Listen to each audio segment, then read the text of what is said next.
आपको याद होगा कि कुछ दिन पहले हमारे एक बहुत ही खास दोस्त बने हैं नानक जी। नानक जी के पास एक घोड़ी है। हम उनकी घोड़ी देखने गए थे, तब उसके नीचे एक बच्चा भी था। उसके बाद नानक जी हमारे फार्म पर आए हमारे घोड़ों से मिलने के लिए, अपनी घोड़ी से। उनकी घोड़ी इतनी ज्यादा चालबाज है, इतनी मजबूत है, लगभग उनका घर हमारे यहाँ से 40 या 50 किलोमीटर पड़ता है। वो अपनी घोड़ी पर चढ़कर यहाँ तक आ जाते हैं और बहुत कम समय में। लेकिन बहुत दुख के साथ मुझे आपको बताना पड़ रहा है कि उनकी घोड़ी के साथ एक बहुत बुरा हादसा हो चुका है। हमें पूरे हादसे का तो नहीं पता, लेकिन उनकी घोड़ी किसी तरह से फिसल कर जमीन पर गिर चुकी है। जमीन पर गिरने से क्या हुआ कि उनकी घोड़ी के पीछे कूले में या फिर पीछे हड्डी में, मनिया बोलते हैं, या पीछे का जितना भी हिस्सा है उसने काम करना बिल्कुल बंद कर दिया है। अगले पैर सिर्फ काम कर रहे हैं, पीछे का कोई भी हिस्सा काम नहीं कर रहा है। वो घोड़ी जितनी मजबूत थी, अब वो घोड़ी उतनी ही ज्यादा बेचारी कमजोर हो चुकी है। वो घोड़ी बिल्कुल नीचे लेट चुकी है, ना ही उस घोड़ी से उठा जा रहा है, ना ही बैठा जा रहा है। उस घोड़ी पर जो बीत रही है ये मैं अच्छी तरह से जान सकता हूँ। नानक जी वैसे तो काफी हिम्मत वाले हैं, ऐसी चीजों से वो डरते नहीं हैं, घबराते नहीं हैं, लेकिन फिर भी हम उनसे आज मिलना चाहते हैं। ऐसे समय में जरूर जाना चाहिए। तो चलते हैं, देखते हैं कि क्या उनकी घोड़ी की स्थिति है, कैसे कैसे ये सब कुछ हुआ था। फटाफट चलते हैं और नानक जी से मिलकर आते हैं।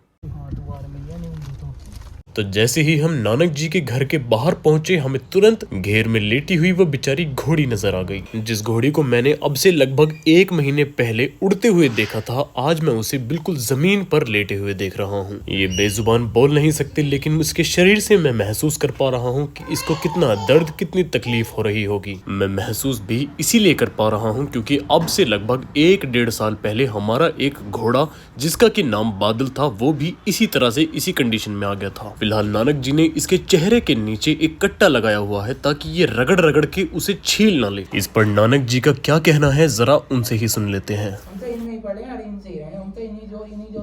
नानक जी का कहना है कि मैं घोड़ी को ही अपना सब कुछ मानता हूँ और इन्हीं के साथ पला बड़ा हूँ। यो फेम खाने वाले का, नशे वाले का, या तो घोड़ी बास हो, बहुत बुरा है। ईसा लग गया एक बार, वो हटने का नहीं। वो क्या करेगा, किसी घोड़े तंगने वाले का जारी करे जाएगा, क्या करंदरों में जाएगा बैठा, पर वो वहीं जाएगा बैठा। घोड़ी की उम्र कितनी होगी इसको? घोड़ी इसकी 17-18 साल की होगी। जो हाँ जी, जोशी वाली घोड़ी कौन सी जोशी को दुआई थी, और घोड़ी बिल्कुल 1 दिन की है। देखने में तो बिल्कुल नहीं लगता, लेकिन नानक जी ने हमें कल बताया कि इस घोड़ी की उम्र 17 वर्ष है। तो इस पर उनका क्या कहना है, उनसे ही सुन लेते हैं। आदमी बुढ़ा कभी नहीं होता, कोई नहीं, कुछ नहीं। आदमी जब होगा बुढ़ा, जब किलसा का घर में, और वैसा इंगर चिंगर रहेगा, वैसा होगा जब बुढ़ा होगा। आदमी नहीं, बुढ़ा आदमी तो एकदम हमारा बापू एकदम ऊपर उठांग कर देगा, हटा नहीं था किसी चीज से भी। चंदर भांडा कोल वाले ने कहते जी हार बहुत रहेगा तुमको, पर मेरे काके ने जो बैठ कर एकदम से जो ऊपर उठांग करी है, चल के जो दिखाया 2 हफ्तों तक पैर करके। नानक जी की घोड़ी का नाम बसंती है, और बसंती जहाँ पर लेटी थी उसके बिल्कुल पीछे एक छोटा सा खुंटा था। तो हमें खतरा ये हो रहा था कि कहीं ये हिलती डुलती उस खुंटे तक ना पहुंच जाए और खुद को और गहरी चोट ना मार ले। इसलिए नानक जी उठे और उन्होंने ईंट के थ्रू वो खुंटा निकाल दिया। जो घोड़ा हमारा भी मरा, वो 1 महीना में पूछ पकड़ खाया। यहाँ पापा बात कर रहे हैं राजहंस की। जब राजहंस की टांग में बहुत ज्यादा दिक्कत हो गई थी, तो हमने लगभग 1 महीने उसको पूंछ पकड़ पकड़ के खड़ा किया था। हम भी कहने लगे भगवान से देख के प्राण ले लेना जो अच्छा। वो ऐसा तो हो जाएगा 1 महीना अब तुम किसी बड़े बुड्ढे की सेवा कर रहे हो, रोज सेवा कर रहे हो। भाई यहाँ तो सेवा देवा में जाके तो हमने जब यहाँ घोड़ी बंध रही थी, मैं जब डंगल लाया तो घोड़ी जोर कर रही है ना, जोर कर रही है, इसकी भी दूर हो जाएगी जब चैन कुर्सी तक खड़े कर दोगे ना। मिसल कई बार ऐसा होता है कि पशु के पैरों में दिक्कत हो जाने से पशु खड़ा नहीं हो पाता, तो फिर कुछ इस तरह की मशीन्स हैं जो पशु को खड़ा करने में बहुत हेल्प करती हैं। उसके बाद उनकी मालिश वालिश कर कर उनका ट्रीटमेंट किया जाता है। नानक जी की घोड़ी को देखकर लग रहा था कि वो लेटे लेटे बहुत परेशान हो रही है और वो खड़ी होना चाहती है, लेकिन अपने पैरों पर खड़ी हो जाने के लिए अब घोड़ी में इतनी ताकत नहीं बची है। तो इसीलिए पापा और दादाजी नानक जी को आइडिया दे रहे थे कि क्यों ना एक चेन कुप्पी मंगाई जाए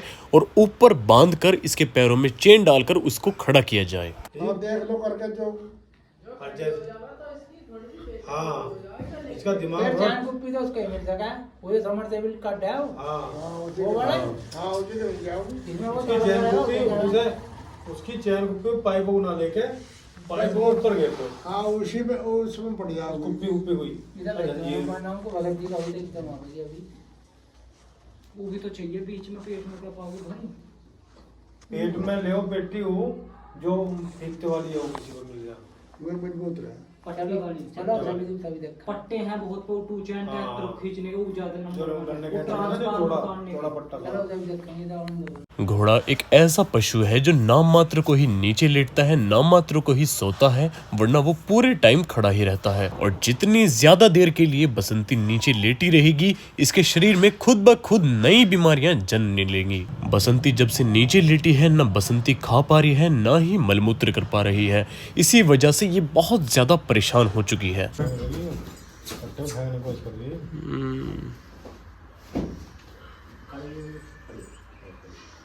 कट्टे उठाओ जाएगा आगे जो पट्टा पड़ा है। तुम उठाओगे? आइए जरा भाई, तुम आ जाओ। तुम कट्टा ढालो पहले यू कट्टा करो पहले निकाल लो। आपका जब मुंह करे ना ऊपर को एकदम नीचे लगा दिए। अब करेगी थोड़ी देर, बस जोर लगाओ मतलब जोर लगाओ मतलब तो अभी अभी करेगी 1 मिनट में मुंह ऊपर।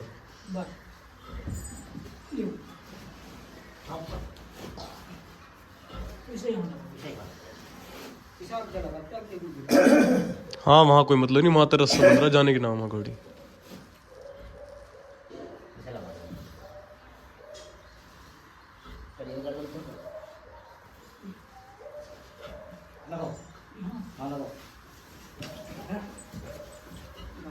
ये कुप्पे में लटक जाएंगे, घास भी खाओगी, लीज भी करेगी। घोड़ों की चोट के मामले में अंग्रेजी डॉक्टरों से ज्यादा देसी डॉक्टर या देसी वैद्य ज्यादा कारगर होते हैं, और उन्होंने ही इस घोड़ी की हालत को देखकर इसके पिछले पैरों के ऊपर, इसके पीछे कूलों पर यानी कि पुट्ठों के पास एक लेप लगाया हुआ है, ताकि उस लेप से दर्द जल्दी खिंच जाए और घोड़ी ठीक होने की राह पर आ जाए। ये शुक्र की बात है कि अगर घोड़ी को थोड़ा खाने के लिए घास फूस डाली जाती है तो घोड़ी उसे खा रही है। अगर ऐसा नहीं होता तो घोड़ी के शरीर में से सारी ताकत खत्म होने लग जाती। लेकिन अब शुक्र है कि थोड़ी बहुत घास फूस खाएगी या चारा खाएगी और उसके शरीर की ताकत बची रहेगी। जब बसंती को ज्यादा दर्द, पीड़ा और तकलीफ होती है तो वो बार बार खड़े होने के लिए जोर लगाती है, लेकिन बेचारी बार बार नाकाम हो रही है। और बसंती के इसी कोशिश करने के चक्कर में बार बार उसकी आंख जमीन पर लगती है, जिसकी वजह से वहां भी चोट लग चुकी है। जितना दुख और दर्द इस घोड़ी को इस समय हो रहा है, हम में से कोई उसका अनुमान भी नहीं लगा सकता है। फिलहाल हमें बसंती से दूर जाना होगा, लेकिन इससे मिलने के लिए हम दोबारा जरूर आएंगे। तो नानक जी की घोड़ी से मिलने के बाद हम वापस आ चुके हैं।